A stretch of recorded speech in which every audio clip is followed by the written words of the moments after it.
দৃশ্য তো তাই মনে হচ্ছে।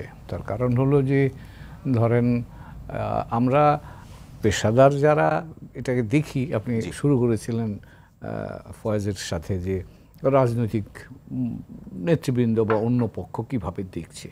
আমরা যারা কূটনীতির কাজ করি আমরা সেটাকে একটু পেশাদারিত্বের বা পেশাদারিভাবেই ব্যাখ্যা বিশ্লেষণ করার চেষ্টা করি। তো সেই ক্ষেত্রে ধরেন একটা প্রস্তুতি থাকে এই ধরনের বড়, এটা তো সর্বোচ্চ পর্যায়ের সফর, প্রধানমন্ত্রী পর্যায়ের সফর মানে সরকার প্রধান পর্যায়ে এটা সর্বোচ্চ সফর আমাদের জন্য। তো কাজে তার জন্য একটা ব্যাপক প্রস্তুতি, লম্বা সময় নিয়ে প্রস্তুতি নেওয়া হয়। তো কাজে প্রস্তুতির জায়গাটা, এখন আপনি যে প্রসঙ্গটা তুললেন এটা প্রস্তুতিটার মধ্যে এরকম একটা বাতাবরণ তৈরি করা হয়েছিল যে আমরা অনেকগুলো বড় প্রকল্প নিয়ে যাচ্ছি, অনেকগুলো প্রকল্পে সহায়তা আসবে। এর একটা বাস্তব কারণও আছে। আমরা এখনকার আর্থিক বাংলাদেশের যে অবস্থা তাতে আমাদের এই বৈদেশিক মুদ্রার সংকট আছে, বাজেটের সংকট আছে, লেনদেনের সংকট আছে। কাজে এই জায়গাগুলোতে আমরা যে সাহায্য পেলে তো নিশ্চয়ই সেটা আমাদের জন্য উপকারী হতো। কাজে সেই বাতাবরণটা তৈরি হয়েছিল। কিন্তু ভিজিট থেকে ফিরে আসবার পরে যে আমরা যেগুলো পেলাম, যে জিনিসগুলো আমরা তুলনামূলক আলোচনা করলে তখন মনে হয় যে আমাদের প্রত্যাশাটা ছিল সেই তুলনায় আমাদের নগদ প্রাপ্তিটা খুব বেশি হয়নি।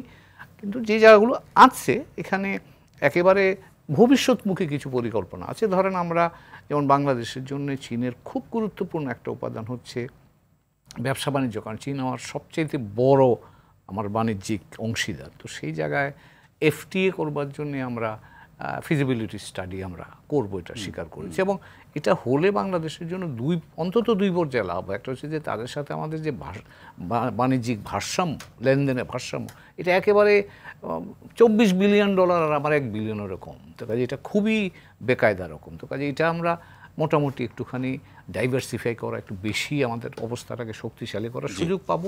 আর দ্বিতীয় যেটা হচ্ছে যে আমি 26 সালের পরে যখন গ্র্যাজুয়েশনে চলে যাব ডেভেলপিং কান্ট্রিতে, তখন তার এই মার্কেট অ্যাক্সেসগুলো আমার বেশি দিন থাকবে না।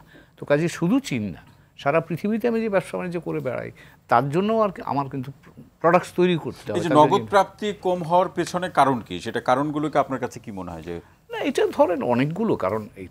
আমরা এটা কিসের সাথে তুলনা করছি? তুলনাটা করছি 16 সালে চীনের প্রেসিডেন্ট শি জিনপিং যখন এসেছিলেন তখন তিনি ঘোষণা করে গেছিলেন $25 বিলিয়ন অ্যাভেলেবল থাকবে বাংলাদেশের জন্য সরকারি পর্যায়ে, $18 বিলিয়ন থাকবে প্রাইভেট সেক্টরের জন্য।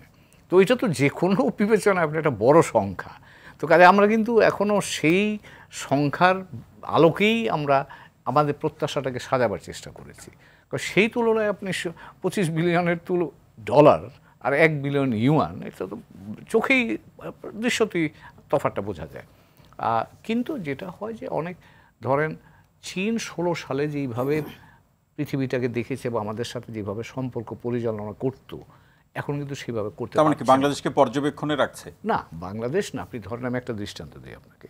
এই অঞ্চলেই তো চীনের কাছ থেকে প্রায় ধরেন আপনি 1.5% ঋণ নিয়েছিল শ্রীলঙ্কা। কিন্তু শ্রীলঙ্কার অর্থনীতি বসে যাবার সময়তে কিন্তু ডেট ট্র্যাপ বলে একটা বিরাট গল্প সারা পৃথিবীতে কিন্তু প্রচারিত হয়েছে। ফলে এরপর থেকে বেল্ট অ্যান্ড রোড ইনিশিয়েটিভের ব্যাপারেও চীনারা কিন্তু সতর্ক হয়েছে, এবং চীনারা সতর্ক হয়ে কিন্তু সেটাকে আরও বেশি কীভাবে যুগোপযোগী করা যায় সেই চিন্তাভাবনা করছে। কাজেই এখন তারা কিন্তু 16 সালে যেভাবে আপনাকে ঘোষণা দিয়েছে বা ঋণ দেওয়ার জন্য তৈরি ছিল, আজকে কিন্তু সেভাবে তারা করবে না। প্লাস আমাদের সক্ষমতার একটা বিষয় তো আছে। আমি চীনের কাছ থেকে, চীন যখন আমাকে দেবে সেও তো একটা মূল্যায়ন করবে যে আমি এটাকে ব্যবহার করতে পারবো কিনা। তো কাজে আমার এখানকার সক্ষমতা, ক্যাপাসিটি কী আছে সেটাও কিন্তু একটা বিষয় হিসাবে কাজ করবে তাদের ওখানে। তো কাজে এই সবগুলো বিষয় নিয়েই দুই দিকের এক ধরনের চিন্তা ভাবনার ফসল হিসাবেই আমরা যেগুলো আমরা অনেকটা বলতে পারেন যে প্রতিশ্রুতি পর্যায়ে পেয়েছি। নগদ আসেনি, প্রতিশ্রুতি আছে। আমরা যদি আমাদের সক্ষমতা দেখাতে পারি, সেরকম প্রকল্প হাজির করতে পারি, তাহলে আমরা নিশ্চয়ই, আমার ধারণা চীনও তো বিনিয়োগ করতে, এই প্রতিশ্রুতির বাস্তবায়ন ঘটবে সেটি আমি মনে করি। অসংখ্য ধন্যবাদ।